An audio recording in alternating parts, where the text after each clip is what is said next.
Hey everyone, welcome back to Coffee and Conversations English, the podcast where we sit down, grab a cup of coffee, and have a real, natural English conversation, just for you. I'm Laura. And I'm Avery, and I want to start today with a question that might sound simple, but is actually one of the most common grammar mistakes English learners make every single day. Your friend calls you. She says, I am really excited about my new job. Maria called me. She said that she's really excited about her new job. Sounds right, doesn't it? But here's the thing. A native English speaker would actually say, Maria called me. She said that she was really excited about her new job. Did you catch that? The verb changed. Is became was. And that tiny shift, that one word, is the difference between sounding like an English learner and sounding like a fluent English speaker. Today, we are teaching you reported speech, what it is, why the tenses shift, and how to use it naturally when you are telling stories, sharing news, relaying messages, and yes, a little bit of gossip. Pour yourself a coffee. Pull up a chair and let's talk about what she said. Okay, so let's start with the big picture. What exactly is reported speech? Reported speech is how we tell someone else what another person said. We are not quoting them word for word. We are reporting their words, passing the message along. Think about how often you do this in real life. My doctor told me I need more sleep. My boss said the meeting is canceled. My mom called and she said she is coming to visit. Every single one of those sentences is reported speech, and you probably already use it naturally without realizing it is a grammar point. So why do the tenses shift? This is the part that confuses so many people. It is actually very logical when you think about it. When someone says something, it happens in that present moment. But by the time you report it to someone else, time has passed. The original statement is now in the past, so the tenses shift back in time to reflect that. It is like a chain reaction. Present becomes past becomes past perfect, will becomes would, can becomes could. Let's see this in action. Maria says to you right now, I am tired. Maria said she was tired. Present tense, I am, shifts back to past tense, she was. Another one. Your friend says, I went to the gym this morning. He said he had gone to the gym that morning. Past tense, I went, shifts back to past perfect, he had gone. And here is one that comes up all the time at work. Your manager says, the meeting will be on Friday. She said the meeting would be on Friday. Will becomes would every time. Now, here is something really important. You do not always have to shift the tense.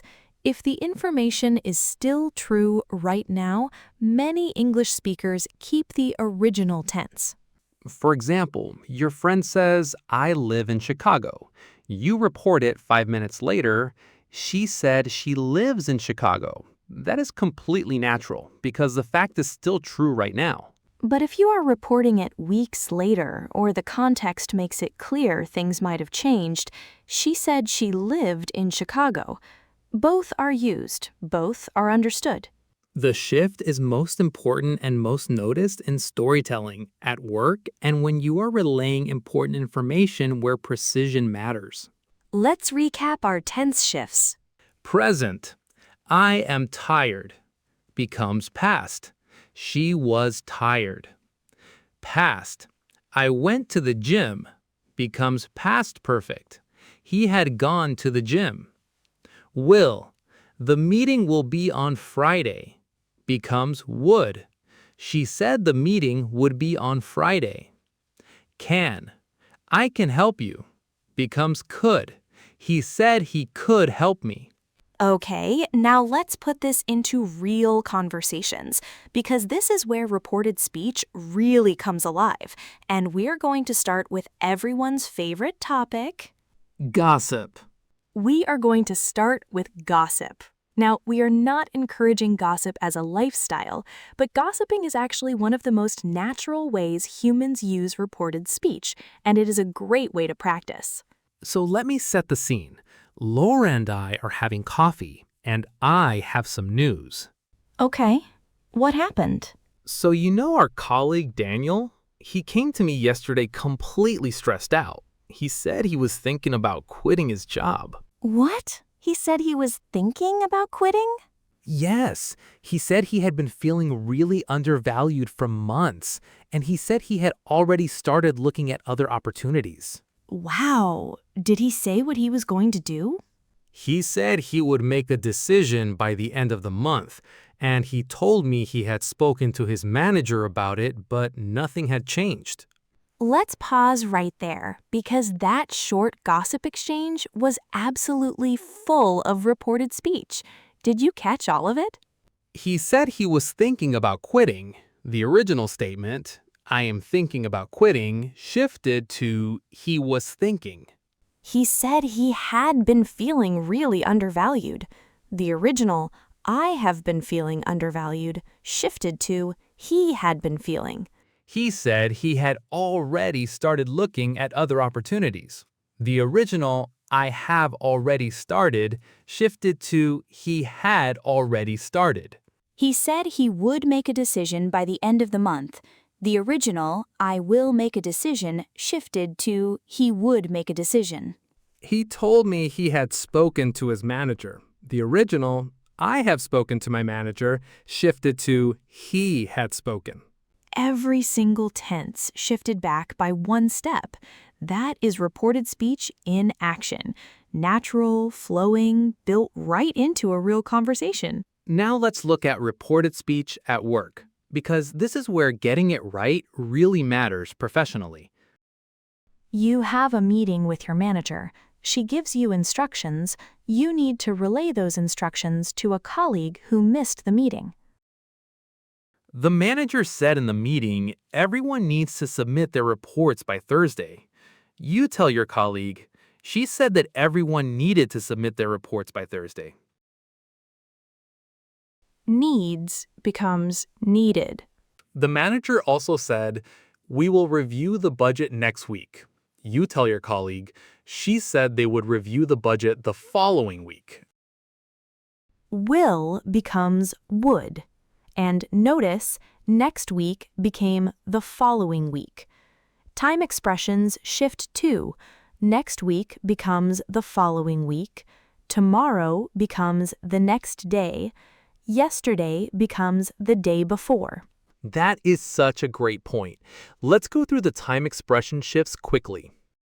Now becomes then or at that time. Today becomes that day. Yesterday becomes the day before or the previous day. Tomorrow becomes the next day or the following day. Next week becomes the following week. Last week becomes the week before or the previous week.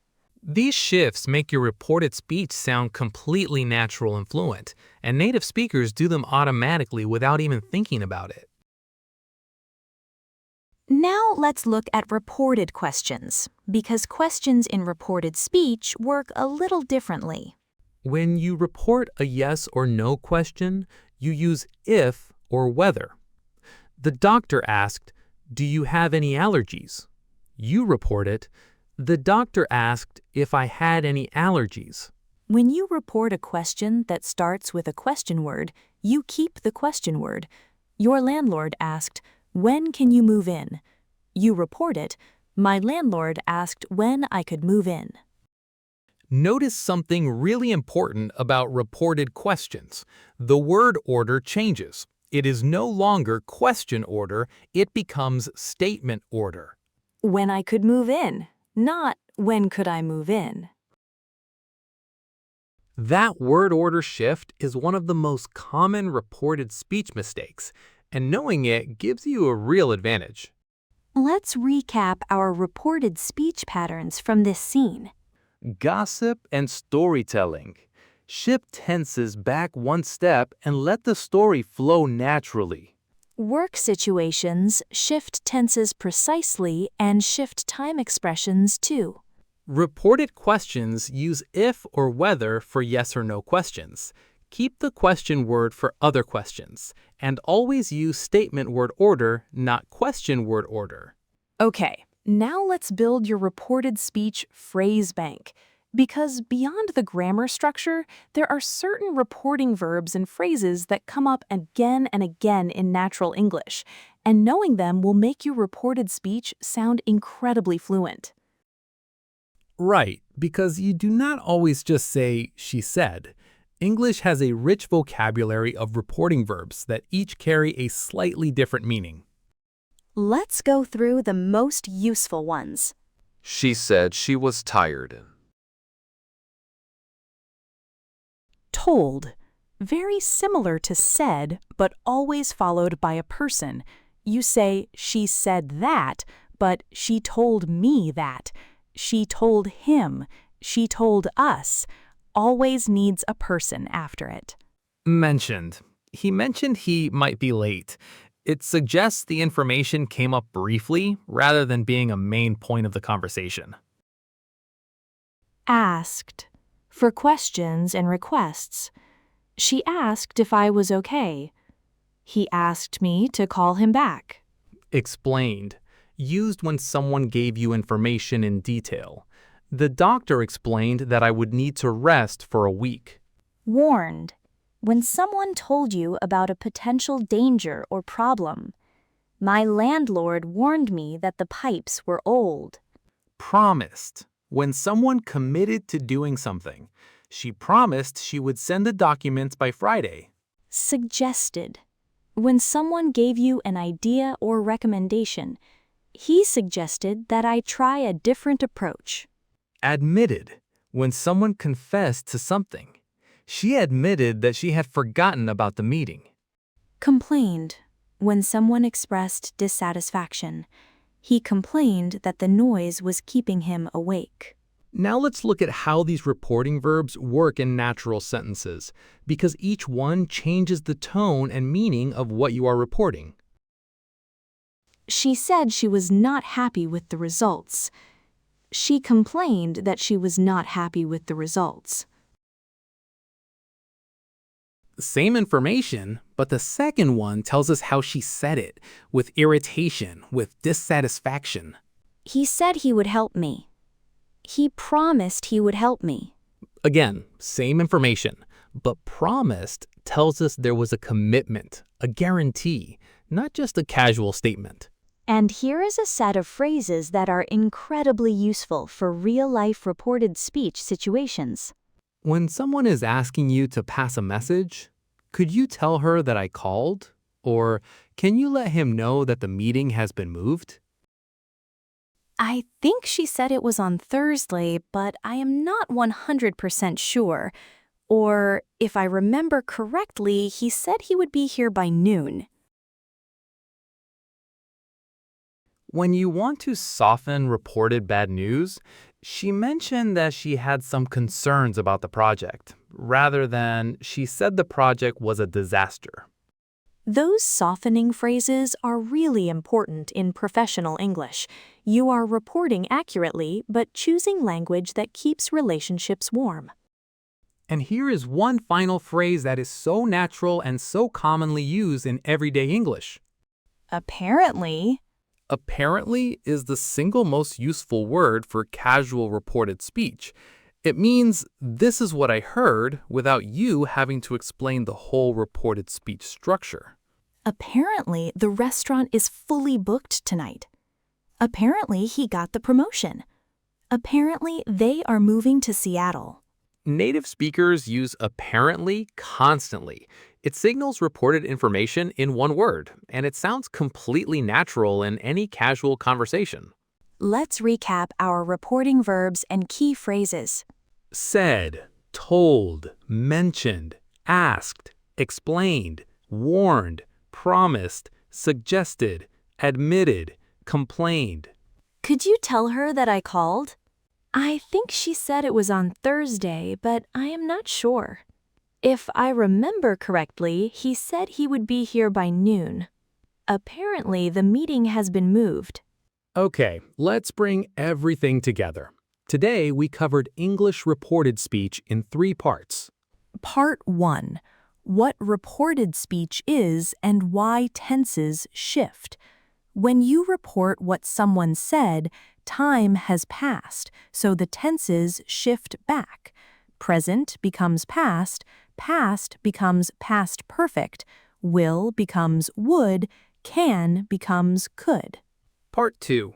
Reported speech in real conversations. We heard it in gossip and storytelling. We heard it in workplace situations. And we learned that questions in reported speech use statement word order and need if or whether for yes or no questions. Part 3. Your reported speech phrase bank. Said and told are your foundations, but mentioned, warned, promised, suggested, admitted, and complained each add color and meaning to what you are reporting. And apparently is your shortcut for casual reported speech in any conversation. And the most important thing we want you to take away from today: Reported speech is not a special grammar structure you only use in English class. You use it every single day. Every time you say, she told me, or he mentioned, or apparently, you are using reported speech. Now you are just doing it on purpose. Here is your challenge for today. Think of something someone told you recently. A friend, a family member, a colleague. Write one sentence in the comments using reported speech to tell us what they said. We read every single comment, and we would love to see your sentences. We really do, and we will celebrate every one. If you enjoyed today's episode, please subscribe to the channel and hit the bell so you never miss a new episode. And share this with anyone who is learning English grammar, because reported speech is everywhere, and now they will hear it differently. Until next time. Pull up a chair and let's talk English.